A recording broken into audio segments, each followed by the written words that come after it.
પ્રાથમિક સુરક્ષા સિસ્ટમ એટલે કે પ્રાઇમરી પ્રોટેક્શન સિસ્ટમની નિષ્ફળતા એટલે કે ફેલ્યોરના કારણો જણાવો. તો ઘણા બધા કારણોને લીધે પ્રાથમિક સુરક્ષા સિસ્ટમ ફેલ થઈ શકે છે. જેમાંના આપણે સ્ટેપ બાય સ્ટેપ જોઈએ તો રિલેમાં પ્રોબ્લેમ હોઈ શકે છે, એના ઇનપુટમાં CTPTમાં ફોલ્ટ હોઈ શકે, ટ્રીપ કોઇલમાં, સર્કિટ બ્રેકરના કનેક્શનમાં, સર્કિટ બ્રેકરને જે DC ટ્રીપ કોઇલને મળે છે એની અંદર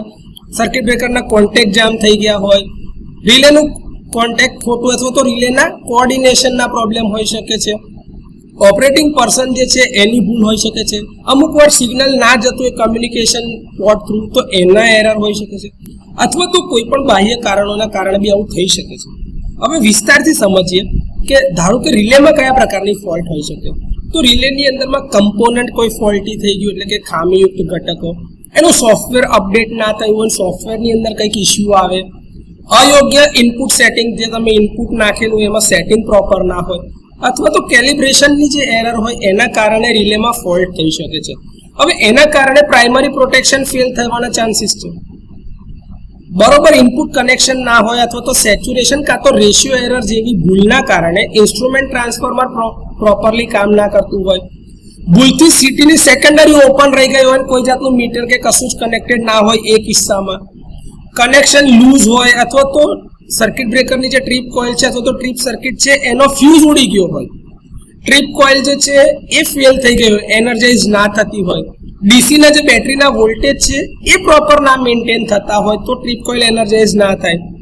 સર્કિટ બ્રેકરના કોન્ટેક્ટ જામ થઈ ગયા હોય ને કોન્ટેક્ટ ઓપન ના થતો હોય તો એ કેસની અંદરમાં પણ રિલેને લીધે પ્રાઇમરી પ્રોટેક્શન સિસ્ટમ ફેલ થઈ શકે છે.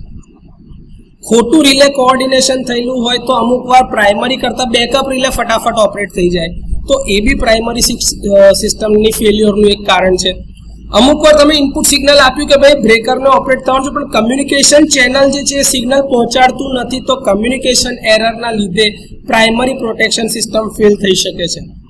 ઓપરેટરની ભૂલના કારણે ભાઈ જરૂર ના હોય તો બી અગર ભૂલથી દબાઈ ગયું બટન કશું ને ટ્રીપ સર્કિટ એનર્જાઇઝ થઈ ગઈ અને પ્રાઇમરી પ્રોટેક્શન સિસ્ટમ બાયપાસ થઈ જાય ટાઈમે સેકન્ડરી એટલે કે બેકઅપ ઓપરેટ થઈ જાય તો આ બધી વસ્તુઓ થઈ શકે છે. અને અમુક વાર અજાણ્યા કારણો જેના કારણે પ્રાઇમરી પ્રોટેક્શન સિસ્ટમ ફેલ થતી હોય છે. તો આને વિસ્તારથી આ રીતે સમજી શકાય કે ભાઈ પ્રાઇમરી પ્રોટેક્શન સિસ્ટમની નિષ્ફળતાના કારણો કે તો જેટલા બી કમ્પોનન્ટ એની સાથે કનેક્ટેડ છે દરેકમાં ક્યાંક ને ક્યાંક ફેલિયર થવાના ચાન્સીસ રહેલા છે જેના કારણે પ્રાઇમરી પ્રોટેક્શન સિસ્ટમમાં ફેલિયર આવી શકે છે.